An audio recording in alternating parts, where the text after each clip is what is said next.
droned an E flat chord note over on the loop pedal, call it a drone, and I'm implying an E flat major chord. Now if I had my keyboardist, he playing E flat major with the emphasis on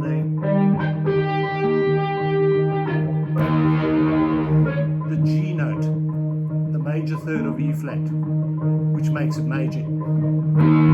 But the key point is that I'm playing E minor pentatonic scale, the notes of E flat minor pentatonic.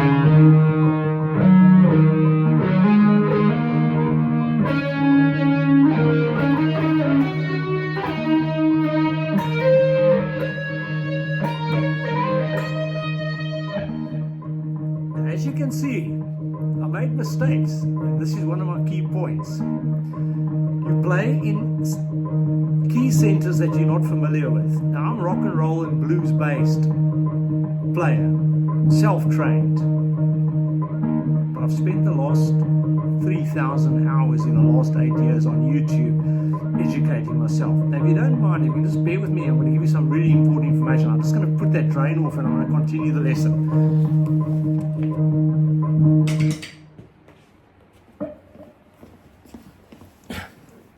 Thanks for your patience. So we were droning over E flat note, but implying E flat major chord, which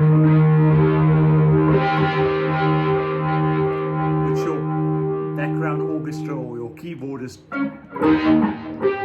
would have that G note in it as well, which is the major third interval of the E flat major scale, which brings me to my key point now.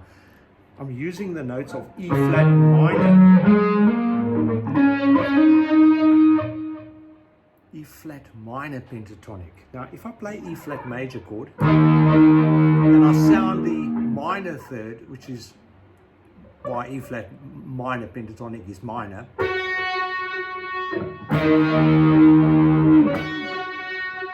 you get that dissonant sound immediately. Throws the human ear off balance, and then I add the ninth or the second, the F note to E flat minor to E flat is two notes higher, and the next octave it's 9. 7 plus 2 is 9.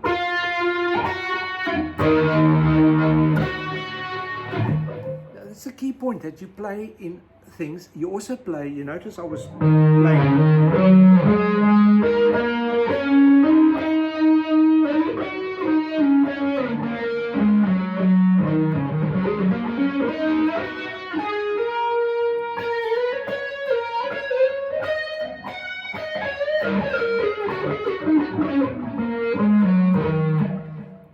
playing some shapes that you're not familiar with. Well, if you aren't familiar with them, it's this simple. I'm playing E flat minor notes, there's 5 of them, and they recur twice in a horizontal position, and they recurve in 5 positions up to the 12th fret, and another 4 reachable up to the 22 frets, which gives you 5 times 2 is 10 times 5 is 50, and another 40 above the 12th fret. There's 90 potential notes you can use, and the better you know them, the faster you can move between them. That'll make sense now. Now, I'm a blues-based rock and roll player, self-taught. As you know, my life story, 7 years in amateur bands, garage bands, played once for 1,200 people in a big hall on a big stage, played for corporate annual events, weddings, played for guys jumping around like they were on pogo sticks in punk and new wave scene on a big stage. It was the best time of my life, but that's another story. If you weren't familiar with these positions, okay, flat 7th root, minor 3rd.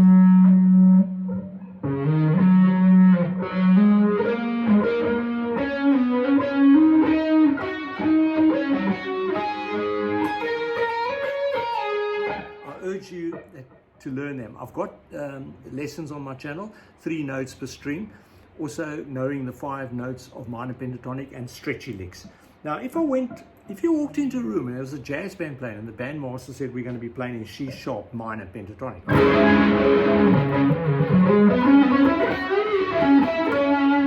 that's position 1. You all know that, but did you know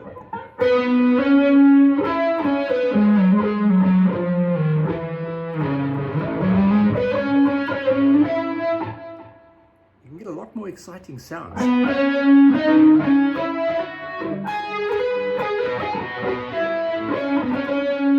Let me show you a little trick here. You can quickly figure out where that position is because your muscle memory, by the way, muscle memory is just the commands your brain is giving your hands, because your hands hasn't got a brain, okay? So just when you do training, you're training your brain. So go really slowly, because I don't know if you know, but your human brain learns a lot slower than what you assume, especially if you're my age. But why do you think a kid repeats the same thing over and over? You need to do the same thing over and over. I've been watching my grandson and granddaughter. In the last 7 years, my grandson, he does the same thing over and over to a point of distraction. And he's a bright little boy. That's how you learn. Take a cap from a 7-year-old. When you go like this, let me just get my key center in my head.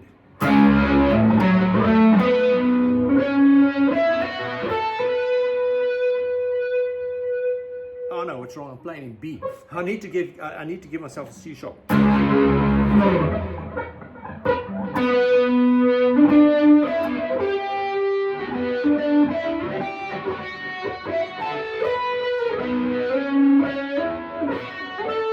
That helps if I play out a C sharp.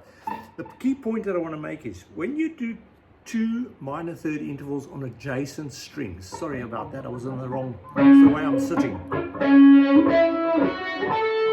I love that. Because of the tuning of the guitar from fourths between the G and the B string, it goes to major thirds, you need to compensate.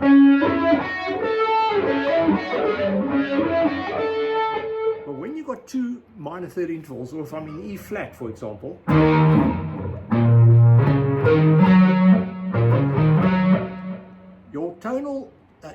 your tonal center is E flat. You can quickly get a reference point because it's the where your pointer finger on the lower string gives you your root. You know that's a D string and the next note's E flat. So you're playing E flat minor pentatonic. Position 1. Now the smart ones amongst you just said to me I played F sharp major. Pentatonic, F sharp major pentatonic, and I've said it's the point is they're identical. F sharp major up here at the 14th fret, E flat minor at the 11th fret. 1, 2, 3 frets lower. Major chord notes identical to minor chord notes 3 frets below. E becomes C sharp, D becomes B, A becomes F sharp, A major, F sharp minor. They're identical notes. It's referred to as the relative minor. Never forget that. Because if you don't know what notes to play for E flat minor pentatonic to get you moving in position 1, you just play F sharp major pentatonic. Then go to the second position.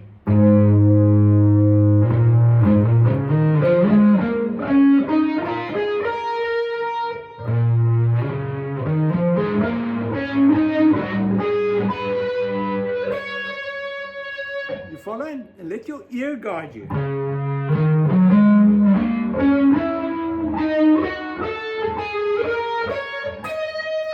As you can see, I'm sitting in an awkward position here because of my hip issues at the moment. But don't let me put you off. Know your 5 positions and then know how to rattle them off 3 notes per string. You know, I've been on about this one. It's not pentatonic, it's whatever it is, but it's very nice.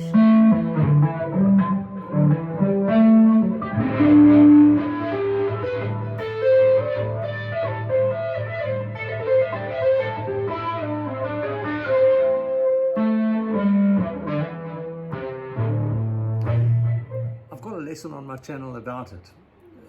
It's the video before this, I believe. So check it out if you like it, because it involves this tapping 4 notes per string. See how the fingering changes.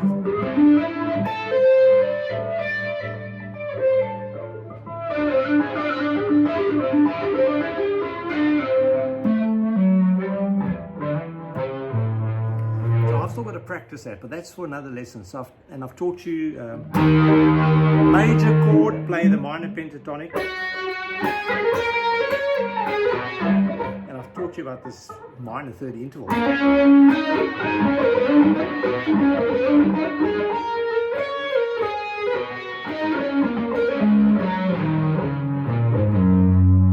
I just love it, because it's going to open up your universe if you only used to playing B flat minor like this.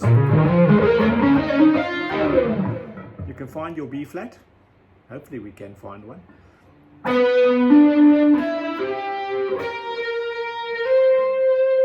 You see what I mean?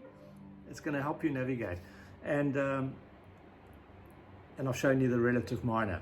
And then I've shown you the drone trick. And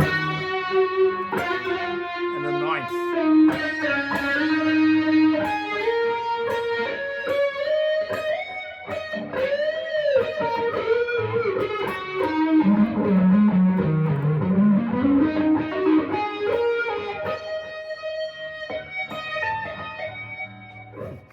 You see, I'm already getting excited about the new things I've just learned 24 hours ago. Keep rocking. And I hope you're enjoying the show. Leave me your comments. I always like to respond if I can. And like, you know, my motto is, what you know you want to do, you will achieve quicker. I'm not trained, as I said, for the 100th time. I'm self-trained for the YouTube videos. Thanks for all of you that post these beautiful videos that help me to grow. But until you sit down like this and actually do it, you're never going to learn how to do it. So just do it over and over, like this one that I've shown you.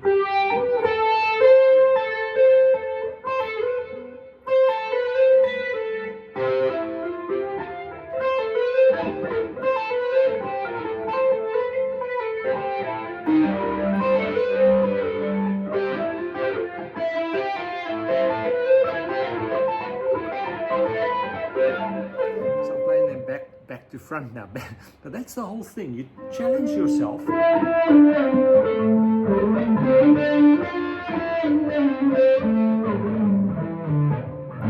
don't be boring. Just keep trying new ideas, and then do some repertoire. Play some of your famous artists, you know.